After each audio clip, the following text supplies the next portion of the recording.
ngalan ng Ama at ng Anak at ng Espiritu Santo.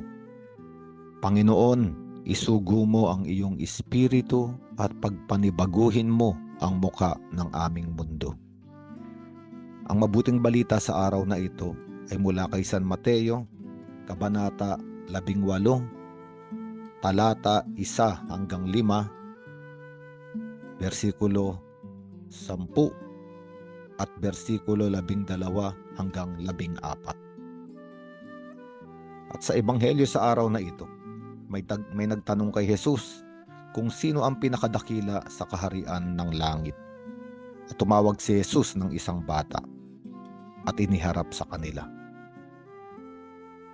At sinabi niya, tandaan ninyo, kapag hindi kayo nagbago at naging katulad ng mga bata, hindi kayo makakapasok sa kaharian ng langit. At kung ating tatanungin, ano ba ang kadakilaan na nasa isang bata? Wala pa naman siyang nagagawa sa buhay. Maaring wala pa siyang nararating o wala pa siyang naaabot na pangarap. Wala pa siyang sapat na karunungan, talino o lakas. Marami pang bagay ang kulang sa isang bata. Pero bakit tinatawag ni Jesucristo at inilalarawan niya na ang bata ang pinakadakila? At dito ay ating mauunawaan yung sinabi ni Jesucristo. Ang sinumang nagpapakababa na gaya ng bata ay siyang pinakadakila sa kaharian ng langit. So ang ibig sabihin ng kadakilaan ng isang bata ay ang kanyang kababaan. Sa kultura ng mga Hudyo, ang bata ay hindi ibinibilang.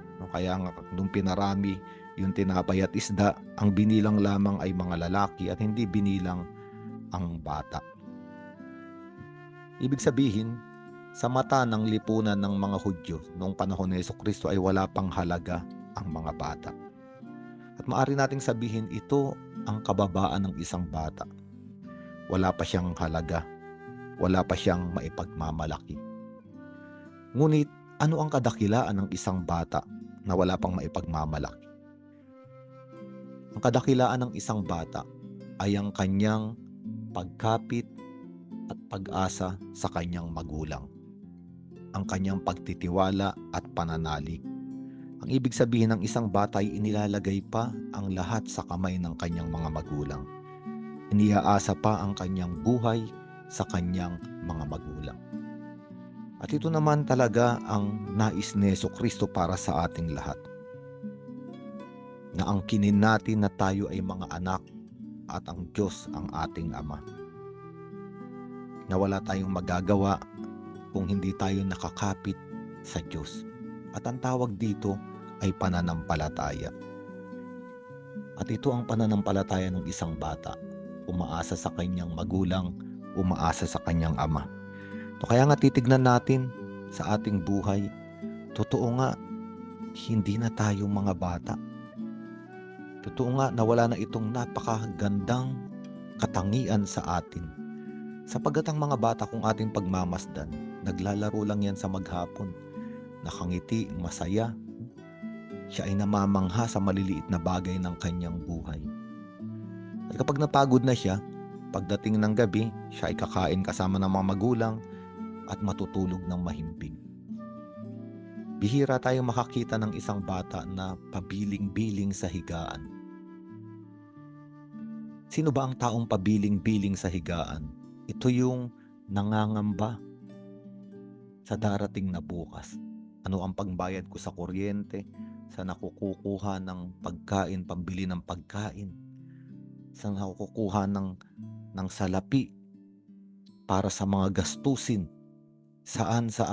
At pabiling-biling ang tao. Natatakot sa kinabukasan. Ngunit ang isang bata ay hindi nag-iisip ng ganito. Siya ay natutulog ng mahimbing sapagkat siya ay naniniwala at nananampalataya na meron siyang ama na mangangalaga sa kanya para sa darating na bukas. Nagtitiwala siya na yung kanyang ama ang nakakaalam kung anong gagawin sa bukas. Kaya nga, bihira sa bata ang may tinatawag nating mga sakit, no? High blood, stress, no? Anxiety disorder. Wala pa sa mga bata ito. dahil meron silang relasyon sa kanilang mga magulang. Kaya nga itong ating ebanghelyo tayo inaanyayahan na magkaroon ng pananampalataya ng isang bata. At ang pananampalatayang ito ay mababa, humble, sapagkat hindi siya umaasa sa kanyang sariling lakas, sa kanyang sariling talino, at alam niyang kulang pa ang kanyang kakayanan, kaya inilalagay niya lahat sa kamay ng Diyos. Kaya nga sa araw na ito, tayo'y magkaroon ng puso ng isang bata. Isang puso na nananampalataya na merong Ama sa langit na sa atin ay nakatanaw, sa atin ay nakapatnubay at nakakaalam kung ano ang gagawin para sa ating bukas.